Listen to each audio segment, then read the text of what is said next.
Everybody, this is Justin with Calvary Chapel RV Travelers here in Bates Cemetery, established in 1832. It's in the evening time, and we're in Newcastle, Indiana. And if you watched my last video, I was talking about that church. It was moved here 200 years ago. I just found out there's a lady in a car right there, really cool lady. She is part of the Historical Society for the cemetery, and they're getting this church all fixed back up to have church. And then I said, well, now once you get that done, you have to call this a graveyard then because a graveyard is in the yard of a church. But I was just teasing with her. They're going to keep it as Bates Cemetery. Well, I wanted to talk to you today about Lenny Bud Morgan. He wasn't very old when he died. He was 34, and he's got a beautiful stone here. It's easy to find here. It's across the road. It's in the newer part of the section, obviously, but across the road from the church. And on the back, his nickname was Bug Man. That's pretty cool. And he's got the same kind of poem that a lot of people have, you know, don't stand at my grave and weep. You've seen this before. Pretty cool. I think there was a picture there at one time. But based on everything I looked at, he wasn't married.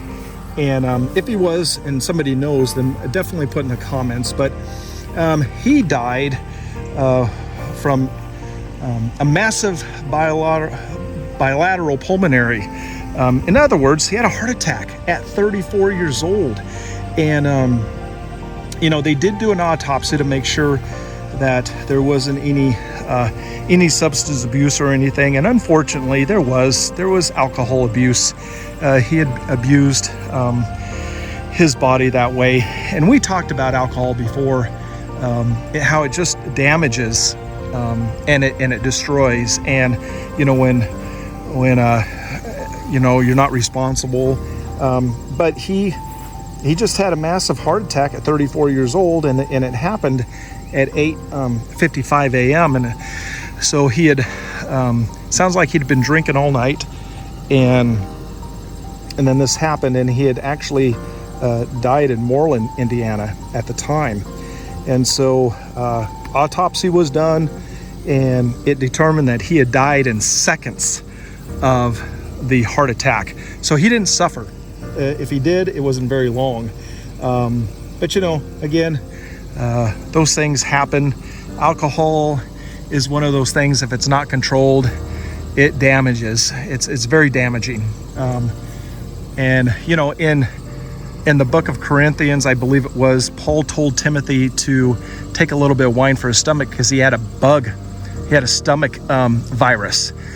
And Timothy was being very legalistic about it, legalistic, and said, no, I can't drink any alcohol. It's against, you know, it's against our beliefs. And he said, for Pete's sake, just go ahead and take a little bit. It'll kill that stomach virus and that stomach bug.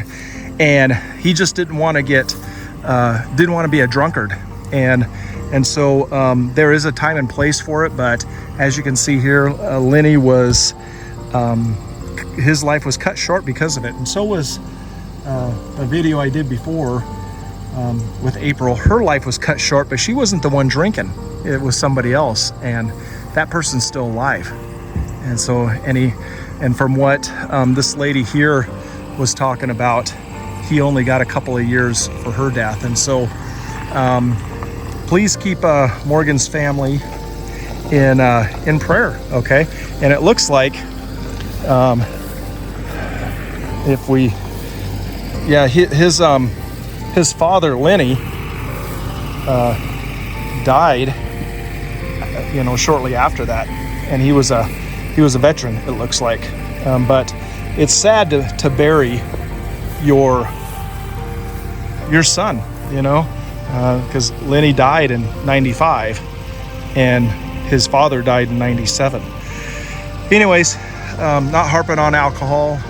I stopped using it a while ago just because I found out I'm allergic to alcohol. It makes my head spin, I fall down, I puke, and the next morning I have a massive headache. So Again, not to make light of alcohol, but I think that's why I'm allergic to it, all those symptoms. Anyways, keep Lenny's family in prayer.